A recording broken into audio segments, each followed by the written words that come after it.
Hello everyone, Dr. Boyd here. Welcome back to Parently. Today we're going to talk about induction of labor, and we're going to divide induction of labor into three parts. Induction of labor number 1, induction of labor number 2, and induction of labor number 3, and I will explain those here shortly.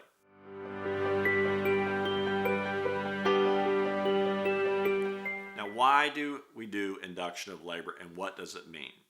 Induction of labor means we're simply starting the labor process. Obviously, naturally, if you go into labor by yourself, that's the best. But if you don't go into labor by yourself, then we have to start the process. The end goal is for you to have a successful vaginal delivery. Now, who gets induced? Well, you can break this down into three groups. There is the medical induction of labor. These are women that have to be delivered because they have a problem with themselves. For example, a woman that has preeclampsia, or there's a problem with the baby and the baby needs to be delivered in a setting where the baby can be taken care of appropriately, like a neonatal unit.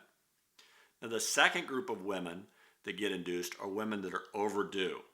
Now, these are women that have passed their due date 7 to 10 days, 7 to 14 days. Their labor has not started naturally and they need to be delivered.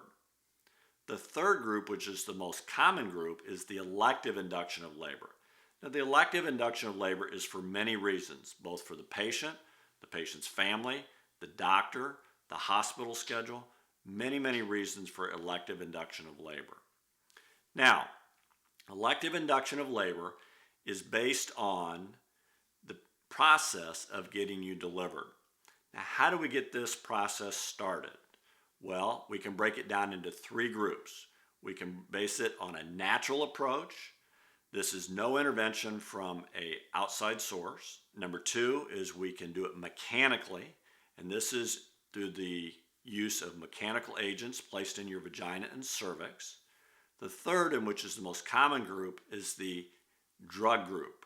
This is drugs that we use to start labor. I'm going to break these down, and we're going to first talk about the Bishop's score. Now, if you're a patient and you have your visit at the office, your doctor will check your cervix through the process of laying you back and examining your cervix with their fingers. They're assessing 5 different things, and then they calculate in their head a score called the Bishop's score. Now, if you have a Bishop's score of less than 6, that means your cervix is not very inducible. Some people would say it's not inducible at all, especially if you have numbers of 0 to 3. The greater the Bishop's score, that means your cervix is more inducible and you're more likely to have a successful vaginal delivery. So if you have a Bishop's score of greater than 8, your chance for successful vaginal delivery are greater than 80%. Now, let's break this down into the natural induction of labor, the mechanical induction of labor, and the drug induction of labor. Natural means simply that you do not have any intervention from an outside source. So let's start with your breast. Nipple stimulation can be done several ways. It can be done either just massaging your nipples with your own fingers. You can ask your partner to do that, either massaging it, kissing your nipples. Anything that will stimulate action of your nipples can cause release of Pitocin. Heat in the form of hot washcloths does a great job of stimulating Pitocin. So if you take washcloths, get them wet, put them in the microwave, take 2 washcloths, put them over both breasts, leave them there until the heat dissipates, and then replace them at intervals of every several minutes, and do this for 20 minutes at a time, several times a day or every day. This can induce labor. Next, in the natural form of induction, is intercourse, sex. Sex with a partner where you have an orgasm, he ejaculates. Both of those can cause labor to start. Orgasm can cause the uterus to contract. Contractions can cause labor to ensue. Male ejaculate or semen has prostaglandin in it. Prostaglandin is a drug that we use to stimulate labor. Now, the last natural way, and some people would put it in the next category, mechanical, is stripping your membranes. That simply means that your healthcare provider places a finger in your cervix and goes around your cervix and tries to separate the membrane from the cervix and the uterus. In doing this, this causes prostaglandin to be released, which again causes your uterus to contract. In that same token, naturally, some people say, the healthcare provider can also break your bag of waters, rupture your membranes. And in doing that, again, that causes prostaglandin to be released, and when you rupture your membranes, that also causes Pitocin to be released, and that can cause you to go into labor. Now, that last issue is stripping your membranes and rupturing your membranes can also be placed in the second category of induction of labor called the mechanical. So we've already addressed those two. I want to address two other mechanical forms of induction of labor. One is called laminaria. So laminaria is Asian seaweed. When we place this in your cervix, the fluid from your cervix goes into the laminaria and causes it to enlarge. So if we have a laminaria, we place it in your cervix. As the laminaria grows with the fluid from the cervix, it grows and grows and grows, and when it does this, it dilates or opens up your cervix. The same possibility can exist with the FOLEY catheter bulb. I prefer the FOLEY catheter bulb, and so do most obstetricians around the country. Now, the reason being is laminaria has a small risk infection that can exist that's higher than using a FOLEY catheter bulb. Now, a FOLEY catheter bulb is the same process, or is the same device that's placed in your bladder to drain your bladder. So when we put the FOLEY catheter bulb in your bladder, we dilate the end of it, called a bulb, with fluid so that it doesn't fall out of your bladder. The same process exists in the cervix. We put the FOLEY catheter in the cervix, and then the end of it is a bulb that when we put that in, it expands just like a balloon. So again, the same process, we put that in the cervix.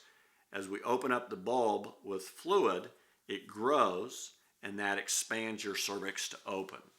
It's a great form of induction of labor. Now, number 3 is the drug form of induction of labor.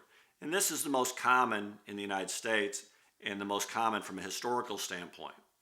I'm going to talk about 3 drugs, and they're no specific order. I'm going to leave Pitocin for last just because it's the most common. The first 2 drugs are prostaglandin drugs. And I've mentioned prostaglandins several times in this series. Prostaglandins soften your cervix, and that makes it ripe. And in ripening your cervix, that allows for contractions to occur to open it up. So if we use prostaglandin E2, a drug called Cervidil, and oftentimes that's used for women that have low Bishop scores. So a woman that has a Bishop score of 0 to 4 is not a good candidate to use Pitocin because Pitocin won't work very well. So we need to soften your cervix.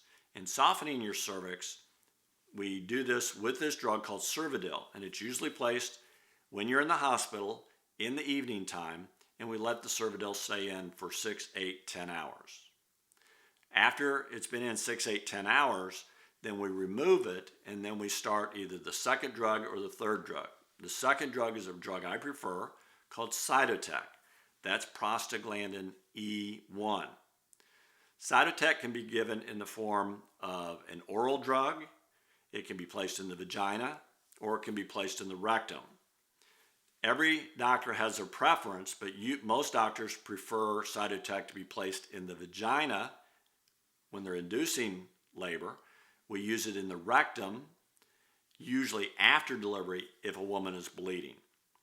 The oral form is probably the least common, but it's given in the oral form because of safety reasons. Now, what do I mean by that?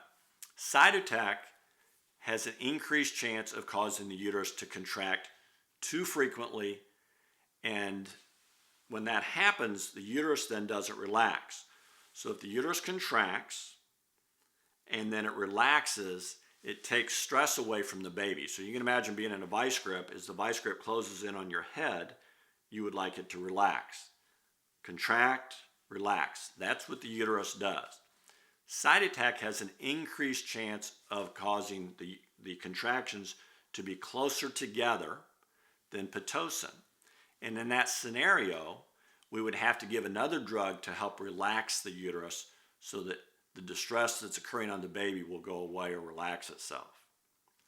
Cytotec, the reason I like it though, is because it shortens labor overall, and there is a higher percentage of women that are successful in their induction of labor to allow the final situation, which is a vaginal birth. That's our whole goal with induction of labor. So Cytotec shortens labor and has a higher chance of successful vaginal delivery. Now, the last drug that's used for most inductions of labor in the United States, and it's been around since the late 40s, is the drug called OXYTOCIN or Pitocin. This is given in the IV form. It's given through a pump. It's a very measured dose. And the beautiful thing about oxytocin or Pitocin is it can be given in a controlled manner, and then it can be stopped. And when it's stopped, its half-life or its life inside your body is very short.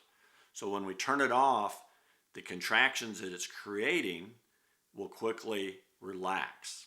And that's the difference between Pitocin and Cytotec. But most people like Pitocin because it's easy to control and it's very safe. Now, these are the various options you have for induction of labor. I would encourage you to have this discussion with your healthcare provider and see what you are comfortable with and what they are comfortable with. Many healthcare providers are simply going to say, I just like Pitocin and I don't like anything else, because that's what they've used for many, many years. In that scenario, you're going to have to decide what you're going to do if they oppose how you want to be induced. Now, obviously, that's the give and take of any relationship, so I encourage you to have that discussion with your healthcare provider. I hope this is helpful. This is complicated stuff, but if you listen to this video, and I encourage you to listen to it again because I gave you a lot of information today, I think you'll be well prepared when you talk to your healthcare provider. See you next video.